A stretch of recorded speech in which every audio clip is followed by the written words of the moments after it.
반갑습니다. 예. 반갑습니다. 공부 시간인들 이렇게 신나는 시간이면 얼마나 좋을까. 이런 생각이 공부를 이렇게 좋아하나 봐요. 그냥 교수님, 선생님을 좋아해요. 선생님을 좋아해요. 저는 선생님이 스스로 이러는 거 처음 봤어요. 아, 그렇죠.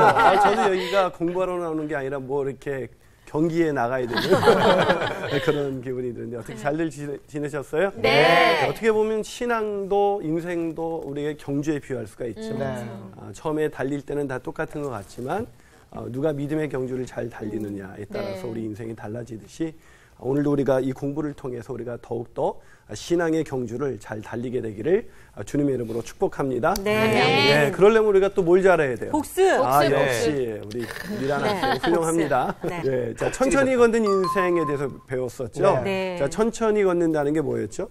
첫 번째로 베드로가 얼마나 바빴겠어요. 그렇죠? 예루살렘 교회 지도자로서 또 수천 명이 막 회개하고 주님께로 돌아왔으니까 굉장히 큰 교회였을 텐데 천천히 사방으로 두루 다니다가 하나님의 뭘 받았죠? 인도하심을 따라. 그래서 어디로 내려가요? 저기로 내려가요. 아주 내려갔어요. 네, 거기 보면 나와 있죠. 자, 본문을 쭉 보면 룻다. 룻다로. 거기서 소외된 이웃들을 섬기고 시작하죠. 그러면서 또 어디까지 내려가요? 요빠까지 내려서 거기서 다비다를 만나서 또 그를 통해서 그를 고쳐주는 그 하나님의 역사를 통해서 수많은 사람들이 예수님을 믿게 됐죠. 믿게 되는 믿음을 갖게 되는. 그래서 천천히 걷는 인생이라는 세 가지로 정리했죠. 뭐였죠? 하나님의 인도하심을 따라 묵상하는 삶. 묵상하는 삶. 그렇죠. 두 번째가 소외된 사람을 섬기는 삶. 세 번째는 전도. 성황생이. 역시 마지막에 천천히 대답하는구나. 천천히 마지막에. 생각이 조금씩 늦게 붙어요. 너무 천천히 걷는데. 그래, 사실은 오늘 하루도 우리가 부지런하게 이렇게 바쁘게 살다 보니까 어쩌면 아침에 말씀 묵상도 하지 않은 채 오늘 하루를 시작하지는 않았는지 우리가 그 말씀을 잘 적용하면서 이렇게 살았으면 좋겠습니다. 자, 오늘은 드디어 이제 사도행전 10장으로 넘어가는데요. 사도행전 10장을 가지고 편견에서 자유로운 삶이라는 제목으로 함께 또 강의를 시작하도록 하겠습니다. 오늘 수업 사도행전 29강 편견에서 자유로운 삶. 자, 이제 사도행전 10장으로 넘어왔는데요. 이제 10장은 그 유명한 고넬료라는 사람이 나오는 그런 장면입니다. 자, 사도행전 10장 우리 1절에서 오늘은 23절까지 같이 읽을 텐데 좀 길죠? 근데 참 말씀이 있는 게 중요해요. 자, 말씀을 우리 성우 학생부터 1절부터 23절까지 6절씩 읽고 마지막에는 윤정 학생이 5절 읽어주면 될 것 같아요. 가이사랴에 고넬료라 하는 사람이 있으니 이달리아 부대라 하는 군대의 백부장이라. 그가 경건하여 온 집안과 더불어 하나님을 경외하며 백성을 많이 구제하고 하나님께 항상 기도하더니 하루는 제9시쯤 되어 환상 중에 밝히 봄에 하나님의 사자가 들어와 이르되 고넬료야 하니 고넬료가 주목하여 보고 두려워 이르되 주여 무슨 일이니까. 천사가 이르되 내 기도와 구제가 하나님 앞에 상달되어 기억하신 바가 되었으니 내가 지금 사람들을 요빠에 보내어 베드로라 하는 시몬을 청하라. 그는 무두장이 시몬의 집에 유숙하니 그 집은 해변에 있다 하더라. 마침 말하던 천사가 떠나매 고넬료가 집안 하인 둘과 부하 가운데 경건한 사람 하나를 불러 이 일을 다 이루고 요빠로 보내니라. 이튿날 그들이 길을 가다가 그 성에 가까이 갔을 그때에 베드로가 기도하려고 지붕에 올라가니 그 시각은 제6시더라. 그가 시장하여 먹고자 하매 사람들이 준비할 때에 황홀한 중에 하늘이 열리며 한 그릇이 내려오는 것을 보니 큰 보자기 같고 내 귀를 메어 땅에 들이웠더라. 그 안에는 땅에 있는 각종 4발 가진 짐승과 기는 것과 공중에 나는 것들이 있더라. 또 소리가 있으되 베드로야 일어나 잡아먹으라 하거늘 베드로가 이르되 주여 그럴 수 없나이다. 속되고 깨끗하지 아니한 것을 내가 결코 먹지 아니하였나이다 한데 또 두 번째 소리가 있으되 하나님께서 깨끗하게 하신 것을 내가 속되다 하지 말라 하더라. 이런 일이 3번 있은 후 그 그릇이 곧 하늘로 올려져 가니라. 베드로가 본 바 환상이 무슨 뜻인지 속으로 의아해 하더니 마침 고넬료가 보낸 사람들이 시몬의 집으로 와서 문 밖에 서서 불러 묻되 베드로라 하는 시몬이 여기 유숙하느냐 하거늘. 베드로가 그 환상에 대하여 생각할 때에 성령께서 그에게 말씀하시되 두 사람이 너를 찾으니 일어나 내려가 의심하지 말고 함께 가라. 내가 그들을 보내었느니라 하시니 베드로가 내려가 그 사람들을 보고 이르되 내가 곧 너희가 찾는 사람인데 너희가 무슨 일로 왔느냐. 그들이 대답하되 백부장 고넬료는 의인이요 하나님을 경외하는 사람이라. 유대 온 족속이 칭찬하더니 그가 거룩한 천사의 지시를 받아 당신을 그 집으로 청하여 말을 들으려 하느니라 한데 베드로가 불러들여 유숙하게 하니라. 아멘. 아멘. 자, 오늘 그 주제는 뭐라 그랬죠? 주제가 편견에서 자유로운 삶이라는 제목이에요. 오늘 제목이 뭐냐면 뭐예요? 편견에서 자유로운 삶. 에서 자유로운 삶. 자유로운 삶. 참 어려운 편견이라는 게 무서워요. 그렇죠? 네. 그래 우리가 어떤 사람의 한 면을 보고 판단하는 것 그런 것이 이제 편견이죠. 굉장히 위험한 일이죠. 예, 굉장히 위험한 일이죠. 제가 지금 판단할까 봐 되게 걱정하고 계십니다. 자, 이 편견을 생각하면 저는 이제 떠오르는 한 사람의 이야기가 있는데 인간과 초원이라는 그 글을 써서 세계적인 그 극작가가 된 사람이 있습니다. 바로 조지 버나드 쇼라는 분이죠.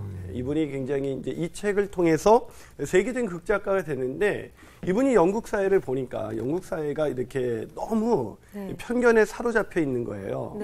특히 어떤 현상을 보게 됐냐면 그 당시 미켈란젤로하고 로댕이라는 그런 세계적인 예술가들이 있었는데 이 미켈란젤로의 작품을 좋아하는 사람들은 로댕을 좋아하는 사람들은 아주 무시하고 로댕의 작품을 또 로댕의 작품을 좋아하는 사람들은 미켈란젤로의 작품을 너무 무시하는 거예요. 그래서 어느 날 이 사람이 이 편견을 교정하기 위해서 집에서 큰 파티를 열어내고 특히 미켈란젤로만 좋아하는 사람들만 모아놨어요. 그리고 이제 파티가 한참 이제 익어갈 무렵에 갑자기 버나드 쇼가 나타나서 마이크를 잡고 얘기를 했습니다. 그리고 방에 들어가 한 조각상을 가지고 나왔는데 이 조각을 가리키면서 여러분 이게 멋있지 않습니까? 이게 그 유명한 로댕의 작품입니다. 미켈란젤로의 작품만 쳐주는 사람들이 그것을 듣고 얼마나 분위기가 싸해졌을까요? 저 뭐 하는 짓이야? 그래서 막 쑥덕쑥 대면서 조각이 뭐 형편없네.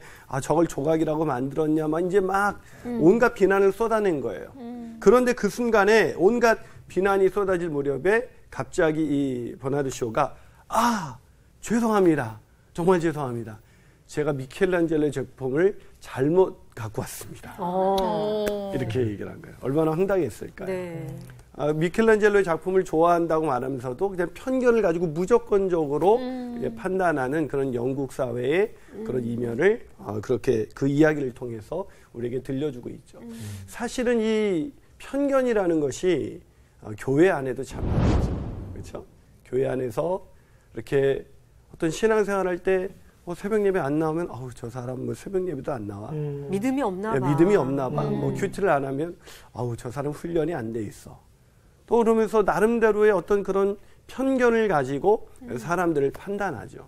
이 편견이라는 것이 얼마나 무섭냐면 제인 오스틴이라는 영국이 아주 사랑하는 여류 작가죠. 이 제인 오스틴이 쓴 책 중에 오만과 편견이라는 책이 있죠. 이 오만과 편견에서 제인 오스틴이 어떤 얘기를 하냐면 편견은 내가 다른 사람을 사랑하지 못하게 만들고 오만은 다른 사람이 나를 사랑하지 못하게 만듭니다. 참 오만과 편견에 대해서 아주 재미있는, 아주 간략하지만 정확한 그런 정의가 아닌가. 이 편견이라는 건 내가 다른 사람을 사랑해야 되는데 그 사람을 사랑하지 못하게 만들고 오만은 다른 사람이 나를 사랑하지 못하게 하는 것이다.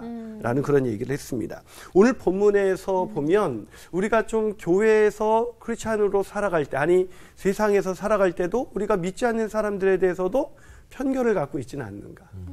그런 것 때문에 사람들이 그리스도인들에 대해서 또 오만하다 이렇게 생각하고 있지는 않을까. 정말 그런 것 같아요. 저는 어떤 사람에 대해서 아직 그 사람이 어떤 사람인지 인지하고 못하고 있는 상황에서 다른 사람이 저 사람이 이렇고 저렇고 이래서 이래라고 얘기를 들으면 저는 이미 이 사람에 대해서 아직 이 사람에 대해서 어떤 평가도 내리지 않았는데 이 말이 이게 무시되고 이게 1대1로 이렇게 봐야 되는데 자꾸 이 말이 신경이 쓰이는 게 사실이에요.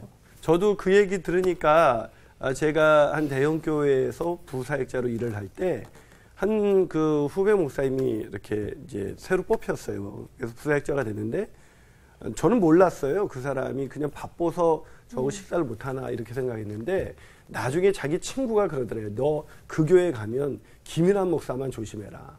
그래서 저에 대한 온갖 안 좋은 얘기를 이제 딱 듣고 오신 거예요. 그래가지고 저하고 교제를 못 하다가 이분이 이제 최근에 개척을 해서 저랑 이제 교제를 하게 됐어요. 그래서 형님이 이런 분인지는 몰랐다. 저도 그런 중 좋은 형님인데. 예, 알고 보면 참 잘생겼는데. 그래. 그래서 참 자기가 그동안 오랜 시간 동안 형님과 그런 교제를 못했다는 게 참 아쉽다라는 얘기를 하지요. 사실 미란 학생이 말한 것처럼 우리는 누군가에 대해서 내가 첫인상으로도 편견을 갖지만 또 누군가가 들려준 이야기 때문에 누군가에 대한 편견을 갖죠. 그 편견 때문에 어쩌면 교회가 하나님이 가장 기대하시는 것이 하나 되는 것인데 그런 하나 된 공동체, 그런 크리스찬 가족 공동체를 이루지 못하는 그런 모습 때문에 오히려 교회가 뭔지, 예수 믿는다는 게 뭔지 세상에 보이지 못하는 그런 치명적인 그런 실수를 하게 만드는 게 바로 편견이 아니냐. 그래서 오늘 편견을 내서 우리가 자유롭다면 우리 인생이 참 행복할 수 있을 텐데요. 우리가 사랑할 수 있는 사람 마음껏 사랑할 수 있을 텐데 이 편견에서 어떻게 하면 자유로울 수가 있을까.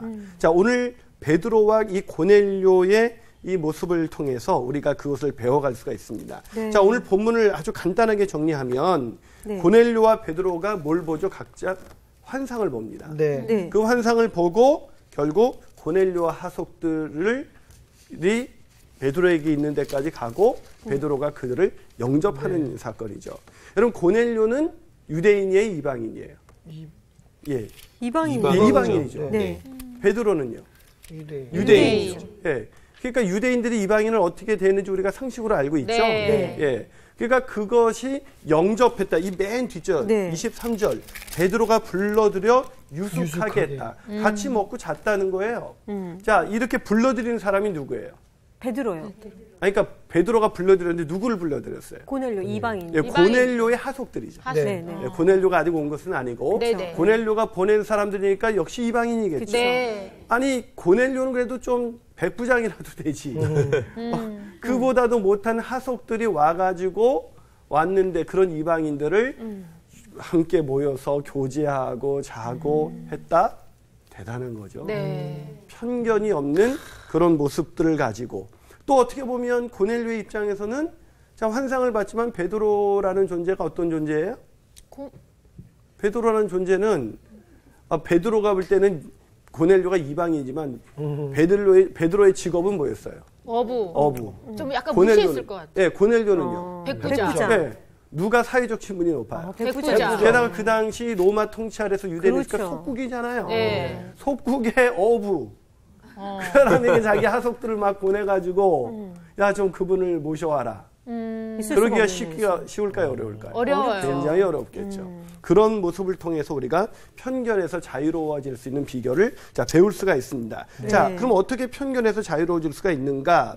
자, 오늘 베드로의 모습을 먼저 볼까요? 우리가 오늘 10장 1절 오기 전에 9장 43절을 광우 학생이 한번 읽어볼까요? 베드로가 요빠에 여러 날 있어 시몬이라 하는 무드장이의 집에서 머무니라. 자, 베드로가 드디어 요빠에서 어떤 일이 일어난지 우리가 지난주 배웠죠?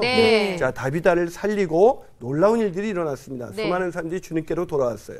자, 그런데 베드로가 누구의 집에서 머물렀다고요? 무두장이는 뭐 하는 사람이에요? 몰라요. 예, 그렇죠. 의외로 너무나 당당하게. 그렇죠. 백부장도 모르는데. 모르겠어요. 근데 저게 솔직하고 아주 좋은 거예요. 아는 척하고 넘어가는 게 더 안 좋죠. 자, 이 무두장이. 무두 이건가요? 무두 이렇게 들어가요? 무두장이. 막 이렇게 춤추는 거.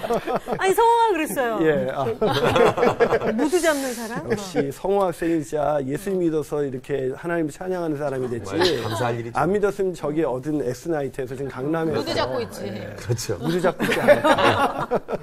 자, 이 무두장이는 그런 뜻이 아니에요. 이 무두장이는 짐승의 가죽을 가공해서 피혁을 만드는 사람이에요. 그러니까 짐승의 가죽을 이용하려면 짐승은 어떻게 해야 돼요? 잡아야 돼요. 그럼 뭘 묻혀요? 피. 네. 백정이네요. 그렇죠. 우리나라에. 이제 느낌이 오죠. 네. 우리나라도 조선 시대 때 백정이 어떤 취급을 받았어요? 아우, 천재죠. 네, 뭐 사람이 아니었죠. 인간이 아니면 이다였죠. 그렇죠. 막 이런 백정 주제 막 이런 말 많이 해요. 예, 뭐 아예 가까이도 하지 않았죠. 예. 그럼 이 시대에도 무두장이가 그런 어떤 취급을 받았던 사람이라고 할 수 있어요. 그 집에 베드로가 머물렀어요. 아니, 많은 집 예. 중에 예. 해필 왜 이 예. 집에 베드로가 갔을까? 그렇죠. 이렇게 거기서 그런 거 우리가 아니에요? 성경에 그 사람의 직업을 알고 배경을 좀 아니까 베드로가 달리 보이죠. 네. 그리고 질문이 생기죠. 네. 아니 왜 지금 베드로가 거기 가가지고 다비다를 살리고 그랬으니까 얼마나 많은 그 대접을 과부 받을 집사님들이 텐데. 우리 집에 와서 모셔서 제가 식사 대접 한번 하겠다고 할 수 있는 분들이 얼마나 많았어요. 과부라면 네. 이해가 가요. 고기가 있으니까 이 집에 갔겠죠. 내 말이. 그래요. 그런데 오늘 베드로가 그 많은 집을 놔두고 네. 무두장 사람들이 편견을 가지고 바라볼 수밖에 없는 무두장의 집에 머물렀다. 이거는 베드로가 상당히 성숙한 사람이다. 편견 없이 사람을 대하는 사람이다라는 걸 보여주는 것이죠. 네. 그렇죠? 네. 자, 그런데도 베드로가 이해할 수 없는 행동을 합니다. 자, 오늘 환상을 보고 나서 베드로가 그런 환상을 보고 나서 14절에서 이런 고백을 합니다. 자, 14절을 윤정 학생이 네. 한번 읽어볼래요? 베드로가 이르되 주여 그럴 수 없나이다. 속되고 깨끗하지 아니한 것을 내가 결코 먹지 아니하였나이다 한대. 자, 베드로가 이렇게 편견이 없는 성숙한 사람이 하나님께서 환상을 보여줬어요. 그 환상은 뭐예요? 네 발 가진 짐승. 예, 그 환상의 의미는 이방인들을 차별 없이 대하라는 거죠. 네. 그들을 속되게 여기지 말라는 것이었죠. 네. 그런데 율법의 지배를 받았던 베드로는 그 환상을 보는 순간 주님께 뭐라고 말했어요? 그것을 잡아먹으라 그랬더니 그럴 수가 없습니다. 그럴 수 없다. 왜? 그건 속된 거기 때문에 더러운 것이기 때문에 내가 할 수가 없다고 지금 그렇게 이야기하고 있습니다. 여러분 무슨 놀랍지 않습니까? 베드로 같이 성숙한 사람도 편견에 사로잡힐 수 있다 없다? 있다는 거예요. 그래서 오늘 첫 번째 편견에서 자유로운 삶이 되기 위해서 첫 번째로 중요한 건 뭐냐면 성숙한 사람도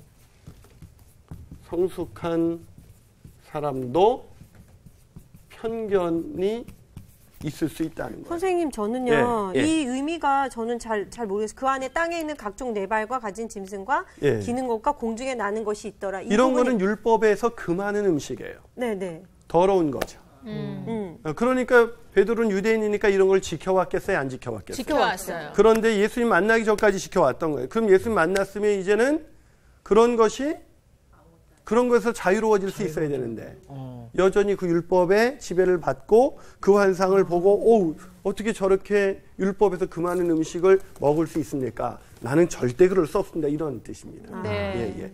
자, 이것의 환상을 보여준 의미는 뭐였어요? 베드로는 이때까지 깨닫지 못했지만 우리는 알고 있죠. 이건 뭐예요? 이방인들을 그렇게 더럽다, 속되다 여기지 말라고 미리 준비시켜주기 위해서 하나님이 베드로에게 환상을 보여준 거죠.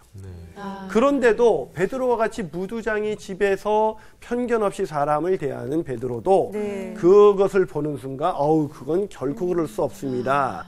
라고 했다는 거예요. 이것을 통해서 우리가 알 수 있는 것은 뭡니까? 성숙한 사람도 편견을 알 수 있다. 그 얘기는 뭐예요? 우리는 하물며 우리는 늘 편견에 사로잡히기가 쉽다. 예, 그래서 제가 교회에서 생활하다 보면 어떤 집사님 저분 그런 분 아니에요. 그럼 목사님 잘 몰라서 그래요. 그건 진짜 마음이 아파요. 저 사람이 왜 장점을 못 보고 단점 하나 본인의 탁 찰카닥하고 찍힌 그것 때문에 저 사람을 받아들이지 못할까. 그런 것 때문에 교회가 서로 싸우고 서로 용납하지 못하니까 믿지 않는 사람들이 예수 믿는 사람들 보고 뭐라 그래요? 너희들끼리나 좀 사랑하고 살라 그러죠. 근데 우리가 서로 사랑하지 못하게 만드는 게 제인 웨스리 뭐라 그랬어요? 오만과 편견에서 편견은 다른 사람을 사랑하지 못하게 하는 것이다. 맞아요, 진짜. 그러니까 교회 안에서도 그리스도의 그 엄청난 사랑을 이렇게 받았음에도 불구하고 다른 사람을 우리가 사랑하는데 실패하는 이유는 뭐예요? 성숙한 사람도 편견을 갖고 있기 때문에. 그러니까 나도 편견이 있을 수 있다는 거를 늘 인정하면 누군가가 나에게 들려줄 때 내가 누군가를 판단할 때 이게 나의 편견일 수도 있어. 거기서 편견을 벗을 수가 있죠. 근데 뭐라고 말해요? 당신도 편견이 있을 수 있어. 그러면 난 정확해. 난 사람 보는 눈이 달라. 이러면서 내가 한두 번도 본 게 아니야. 그렇죠. 뭐 이런 식으로 얘기하잖아요. 그러다 보니까 교회라는 데가 진짜 오히려 실수하면 안 되는 그런 맞아요. 집단이 돼버리지 않았습니까?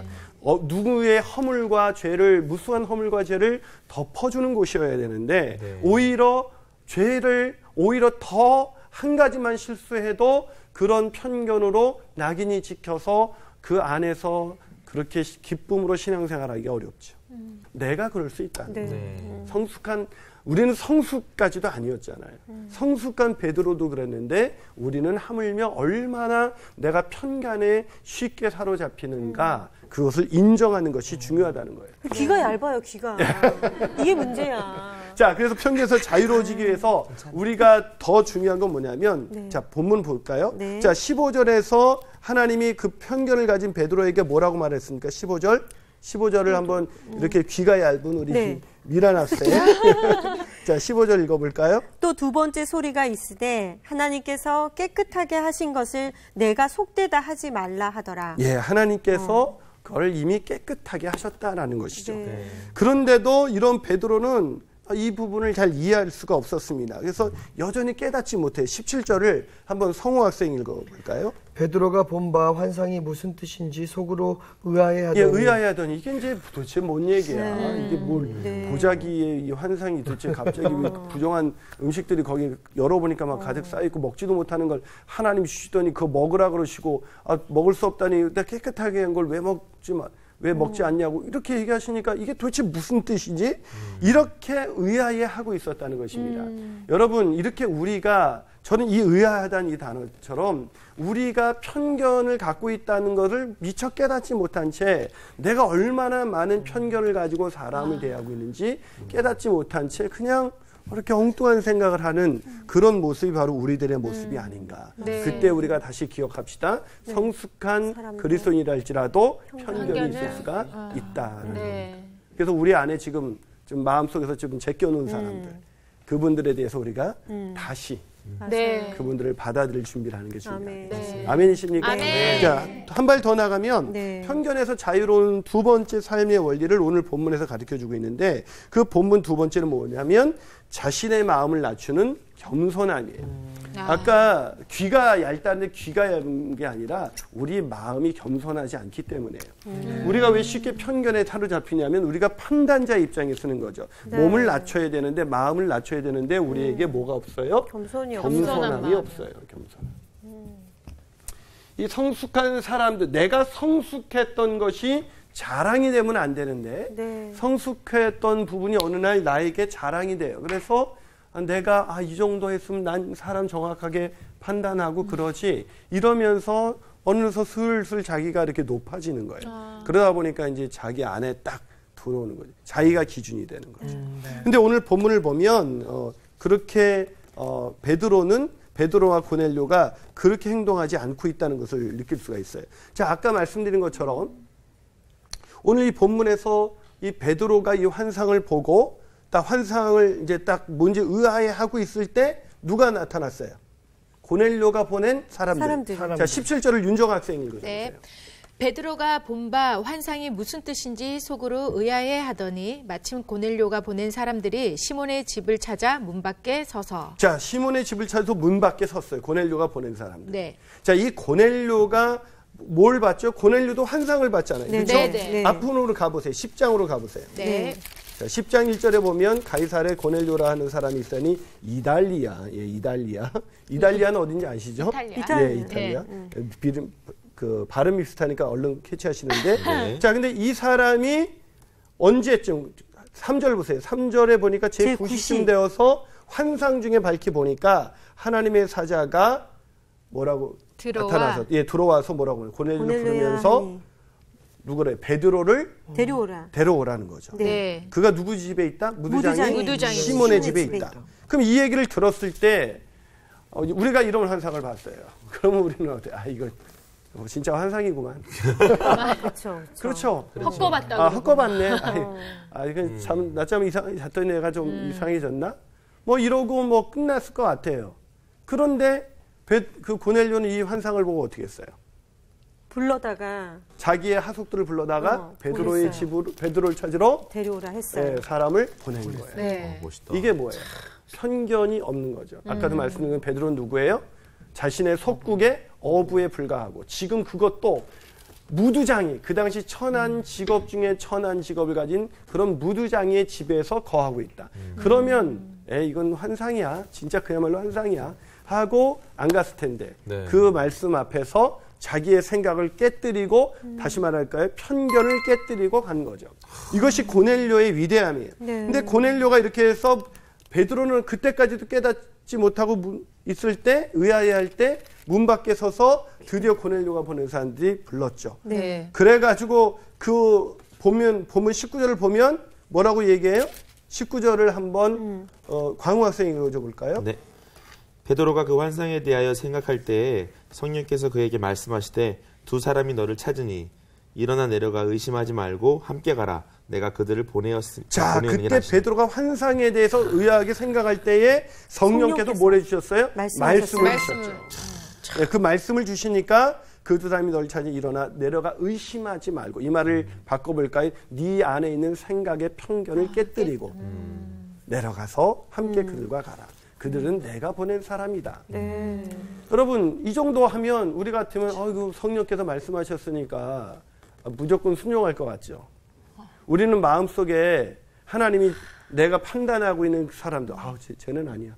쟤는 아니야. 이런 사람에게 가라 그러면 쉽게 가져요? 안 가져요. 안 가지죠. 아니라니까요, 하나님. 예. 그거 아니라니까요. 계속 하나님을 끝까지 설득하려고 그래요. 네. 그런데 오늘 베드로는 그런 부분에 들어서 그들을 불러들여 유숙했다고 아까 우리가 23절에 우리가 함께 봤죠.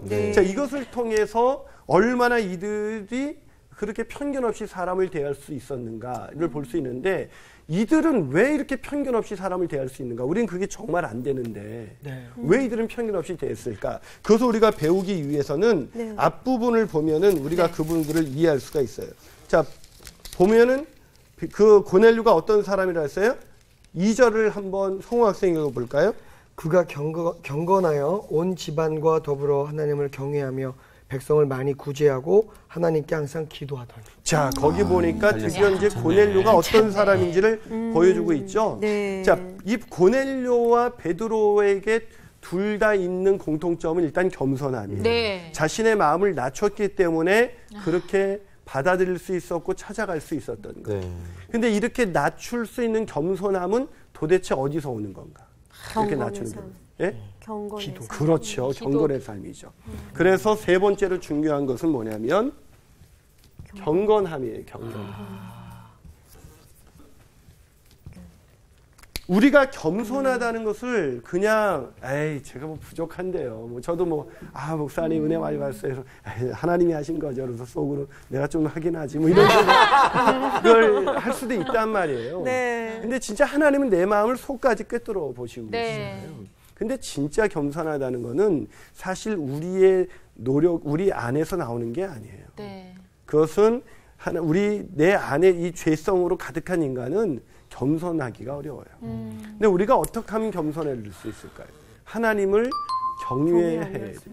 이 경건이라는 건 뭐냐면 경건이 뭔가? 자, 경건한 사람은 우리 어떤 사람으로 생각하죠? 어떤 사람이 경건한 사람이에요? 그 목사님?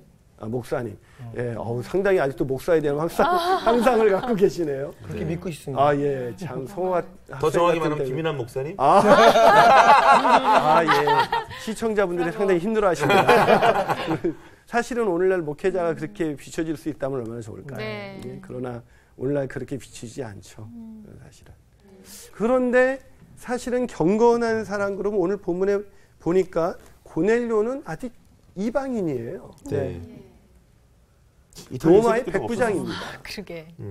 이 사람이 뭐 유대 회당에 뭐 열심히 가지도 않았을 것 같고. 근데 이 사람을 왜 경건하다고 성경은 말하고 있죠? 그거 같아요. 예.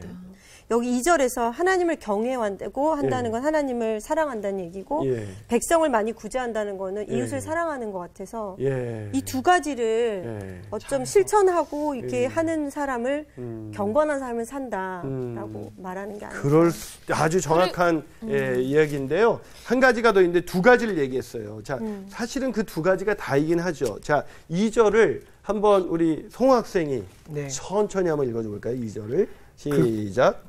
그가 경건하여 온 집안과 더불어 하나님을 경외하며 백성을 많이 구제하고 하나님께 항상 기도하더니. 자, 거기 보니까 뭐가 또 있어요? 기도하는 것이 있었죠. 네. 경건해서 경건한 모습을 설명해 주는데 첫 번째가 하나님을 경외하는 거예요. 두 번째는 뭐예요? 백성을 많이 구제하고 세 번째는 하나님께 항상 기도했다.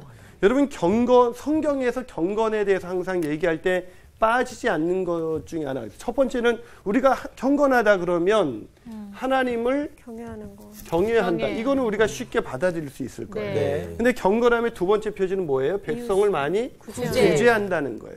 그래서 성경에서 경건하면 뭘 얘기합니까? 가난한 자들을 항상 구제하고 과부나 고아나 나그네나 이런 외국인들을 섬기고 구제하는 일들, 그것이 경건의 하나의 표지로 나타나고 있습니다. 오늘날 한국교회가 가장 많이 해야 될 일들 중에 하나가 이런 부분을 보여준다면, 이 부분이 참이다면, 참으로 우리가 하나님을 경외한다면 구제할 수밖에 없는 거예요. 그리고 그 구제하는 사람은 또 항상 자신의 내면의 영성을 위해서 기도할 수밖에 없는 이 세 가지가 사실은 따로따로 분리되어 있는 게 아니에요. 하나님을 경외하지 않는 사람이 기도할 수 없고 하나님을 경외하지 않는 사람이 기도할 수 없는 거예요. 그래서 이런 세 가지는 사실은 그 사람에게 총체적으로 나타나는, 아까 미란 학생이 말한 것처럼 하나님을 사랑하면 이웃을 어떻게 하게 돼 있어요? 사랑하게 돼 있어요. 근데 오늘날 한국의 기독교는 하나님을 사랑한다고 말하는 사람은 많은데 이웃을 사랑하는데 퀘스천이 있죠. 네. 그러니까 그렇기 때문에 우리의 경건을 사람들이 인정해 주지 않아요. 이 경건하여라는 이 단어가 놀랍게도 이 유세베스라는 단어예요. 유세베스. 이 유세베스라는 단어는 신약 성경이 몇 번 정도 나올 것 같아요. 경건하다는 얘기. 오늘 많이 나올 것 같죠. 네. 이 유세베스는 3번 나와요. 근데 그 중에서도 2번이 오늘 본문에서 나와요. 그것도 이방인을 설명할 때. 그러니까 무수한 하나님을 경외하는 거로 자부하는 민족이 어떤 민족이에요? 유대 민족이죠. 이스라엘 민족이죠. 그렇죠. 그 수많은 사람들에게 쓰여지지 않고 오늘 어쩌면 이방인들이라고 멸시당하고 유대인들이 멸시하고 무시하는, 전혀 경건과는 동떨어졌을 것 같은 사람들에게 오히려 이 단어가 쓰였다. 네. 어쩌면 오늘날에도 한국 교회가 하나님을 경외한다고 하나님을 마음껏 경배하고 찬양하는데 하나님이 사랑하는 이웃들을 우리가 그냥 지나친다면 우리의 경건은 퀘스천이 붙는 거예요. 그런 우리의 기도는, 여러분 고넬료가 항상 기도할 때 뭘 위해서 기도했을까요? 하나님 이번에 100부장인데 1000부장 되게 해주셔서 이런 기도했을까요? 아닌 것 같아요. 그렇죠. 네. 그의 항상 기도했었던 그 기도가 뭘까? 아마 주님을 더욱 사랑하게 하시고 이웃을 더 사랑하게 해주십시오. 네. 오늘날 한국교회의 기도가 경건을 나타내는 하나의 사인이죠. 우리의 기도는 항상 우리의 욕심을 이루고자 하는 그런 곳에 포인트가 맞춰져 있어요. 그러다 보니까 우리의 기도가 그렇게 되니까 하나님을 경외한다고는 말하지만 정말 그 경외하는 사인인 이웃 사랑을 통해서 그것이 나타나지 않는다는 거예요. 그래서 이 경건에 이르기 위해서 우리가 편견에서 자유로워지려면 이런 경건이 나에게 있도록 뭘 해야 되냐면 훈련해야 되는 거예요. 경건의 훈련. 근데 아침에 경건의 시간을 가졌어요. 큐티를 했단 말이에요. 오늘날 한국교회처럼 경건의 시간을 많이 갖는 아마 그런 크리스찬이 있는 나라도 없을 거예요. 그런데 여전히 우리는 우리 주변에 지나치는 우리 주변에 있는 그런 이웃들을 구제하고 섬기는데 우리는 인색해 있습니다. 왜 그럴까요? 우리의 경건의 훈련이 잘못되어 있다는 것이죠. 그래서 오늘 본문에서 이 고넬료가 오히려 더 그가 경건하여 온 집안과 더불어 하나님을 경외했다. 온 집안과 더불어, 다른 말로 하면 고넬료의 경건한 모습을 보고 사람들도 감동이 되어서 온 집안이 함께 하나님을 경외하게 되었다는 거예요.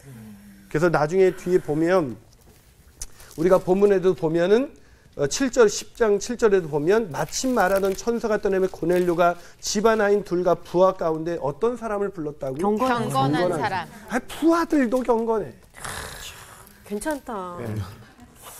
참 이게 괜찮네. 이게 교회가 아닐까요? 이런 고넬료였기 때문에 자신의 지위, 내가 하나님, 이 환상을 보고 나서 아니 내가 백부장인데 그것도 속국에 베드로라고 하는 뭐 이름도 듣도 못했던 어떤 그런 어부의 그것도 무두장의 집에 거하는 하나님 아니죠. 하지 않고 하속들을 불러 내려갈 수 있었다는 것은 그가 그 겸손함이 몸에 배도록 경건의 훈련에 날마다 힘썼던 사람이었다는 거죠. 이런 모습이 우리 자신에게 있을 수 있다면 얼마나 정말 우리를 통해서 오늘 성경에처럼 김인환 목사에 있는 주변에 있는 모든 사람들은 다 경건하여. 그것이 어쩌면 우리가 크리스찬으로 여지껏 사도행전이 이제 정말 복음 성령 받고 복음이 정말 깨달아지고 그 복음을 해서 살기 시작한 그런 사도들의 모습이 이제는 정말 퍼져나가는 가운데 그 말씀의 영향력으로 해서 이방인이었던 그들도 이 복음 안에서 반응한 이런 준비가 충분히 되어 있다는 걸 보여주고 있는 것이죠. 이런 모습이 오늘날 우리 교회들의 모습이어야 되고 그것이 우리가 살아가는 모습이어야 됩니다. 우리가 말로는 하나님 사랑합니다. 하나님 경배합니다. 하나님 경배받아 주시옵소서 막 이러고 막 예배하고 찬양하지만 실제 우리 삶 속에서 정말 저 사람은 경건한 사람이야. 그런 부분들이 우리에게 있느냐. 그 경건이 우리 몸에 깊숙이 뵐 때 누가 나한테 어떤 사람에 대해서 소곤소곤거려도 그 말에 흔들리지 않고 그 사람을 주님의 눈으로 편견 없이 바라볼 수 있다는 것입니다. 네. 제가 그 전북 그 김제군에 가면 거기 금산리라고 있어요. 거기 금산리에 가보면 교회 이름이 금산교회라는 교회가 있습니다. 금이 많나 보다. 예, 금이 많은 거예요. 근데 그 금산교회는 기역자교회라고 부르기도 해요. 교회가 이렇게 기역자로 돼 있어요. 이렇게. 왜 기역자로 돼 있을까요? 예전엔 남녀가 유별해서 여자 성도가 들어오는 곳과 남자 성도가 들어오는 곳이 달랐어요. 그래서 양쪽에 커튼이 쳐지고 그 설교자는 가운데 서 있으면 이쪽은 남자, 이쪽은 여자. 커튼이 쳐져서 서로 볼 수가 없었어요. 우리 서로 이렇게 볼 수 있다는 게 은혜입니다. 옆에 앉아있어서 은혜요. 집사님. 그런데 그런 기역자 교회가 있었는데 거기에서 정말 제가 감동적인 사연 하나를 들었어요. 그 금산교회가 세워질 때 그 교회가 어떻게 세워졌냐면 그 교회가 세워지는 개척할 때 가장 큰 어떤 개척 멤버가 누구였냐면 조덕삼이라는 사람이었어요. 이 조덕삼이라는 이 사람은 장로님인데 이 지역에 한 선교사님이 복음을 전했고 그 지역의 지주이자 그런 마방을 운영할 정도니까 오늘날로 말하면 이렇게 교통 운수업을 갖고 있는 어떤 그런 꽤 부자였던 사람이었죠. 근데 이 사람이 어느 날 이제 복음을 듣고 이 사람이 예수님을 믿게 됐어요. 그런데 그 마방을 운영하는 이 조덕삼 그 집에 그 마부도, 마부니까 기사죠. 기사도 이제 마부도 예수님을 믿게 된 거예요. 그래서 주인과 함께 마부를 섬기는 이자익이라는 사람도 이제 예수를 믿게 됐는데 이제 얼마나 이 조덕삼이라는 사람이 신실했으면 그 마방의 주인이 믿으니까 마부도 믿는 거예요. 그래서 믿었어요. 그래서 신앙생활 하는데 이제 신앙생활을 하면서 그 교회의 장로를 뽑게 됐어요. 근데 장로를 뽑게 됐는데 이 조덕삼이라는 분, 이 마방 주인과 이자익이라는 마부가 같이 나가게 된 거예요. 누가 됐을까요? 고민되네. 네. 왠지 마부가 됐으면 네, 왠지 마부가 됐을 것 같죠. 네. 마부가 됐어요. 그냥 난리가 났죠.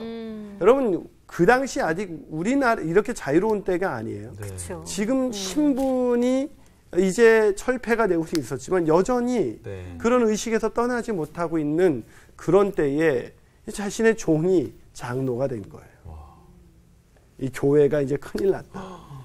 그런 위기 속에 있을 때 이 조덕삼이라는 분이 찬물을 끼얹은 듯 그 아주 이렇게 조용해진 그 장내에서 뭐라고 얘기를 했냐면 우리 금산교회 교인들은 오늘 정말로 훌륭한 일들을 해내었습니다. 저희 집에서 일하는 이자익 영수는 저보다 신앙의 열의가 훨씬 더 대단한 사람입니다. 당선될 분이 당선된 것입니다. 멋지다. 그러니까 문제가 해결됐죠. 더 놀라운 건 이 이자익이라는 분을 나중에 이제 조덕삼이라는 분도 장로가 됐는데 나중에 이분이 이 이자익이라는 분을 성실하게 섬겨서 신학교까지 보내고 나중에 목사님으로 청빙해서 목사님으로 모셨다. 금산교회 이야기예요. 초기 한국교회의 그런 편견 없이 그의 경건함이 사람을 편견 없이 대하는 그런 아름다운 그런 사랑의 이야기로 헌신의 이야기로 나타나면서 복음이 흥왕하게 전파된 것입니다. 네. 오늘 우리가 있는 자리에서 그런 편견 없이 사는 삶 그것이 그렇게 중요한 것입니다. 그러기 위해서 우리가 겸손하게 그러려면 우리의 경건의 힘쓰므로 우리의 주변에도 그런 아름다운 이야기가 퍼져나가서 하나님께 영광을 돌리게 되기를 주님의 이름으로 축복합니다. 감사합니다. 네, 오늘 강의 여기까지입니다. 네. 와.